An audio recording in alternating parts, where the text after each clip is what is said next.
Hello everyone, here is my new mini blog. তো একটা কাজের জন্য আমি গেছিলাম কলকাতা। তো সকালে পৌঁছে সেখানে আমি ঝটপট করে আমার ব্রেকফাস্টটা কমপ্লিট করে নিলাম।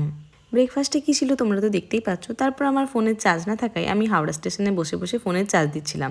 তারপর বেরোতে গিয়ে দেখতে পেলাম বাঁকুড়া মেম শর্টসের উন্মেষদা মানে আমাদের ঘোতনকে।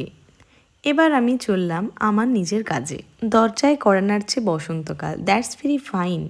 কিন্তু এরকম গ্রীষ্মকালের দুপুরের মতো একটা ওয়েদার, এটা কি মেনে নেওয়া যায়?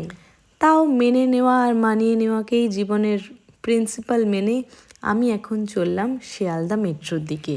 এখানে এসে ঝটপট টিকিট কেটে আমি উঠে পড়লাম মেট্রোতে। তারপর মেট্রো থেকে নামলাম সেন্ট্রালে নেমে আমি এগোতে থাকলাম বাঁশঝাড়ের দিকে। বাঁশঝাড় কেন বললাম? এই ইউনিভার্সিটি স্টুডেন্টরা খুব ভালো করে জানে, রাইট? এবার কাজ ছেড়ে আমি রওনা দিলাম বাড়ির উদ্দেশ্যে। দেখা হচ্ছে নেক্সট ব্লগে, টাটা।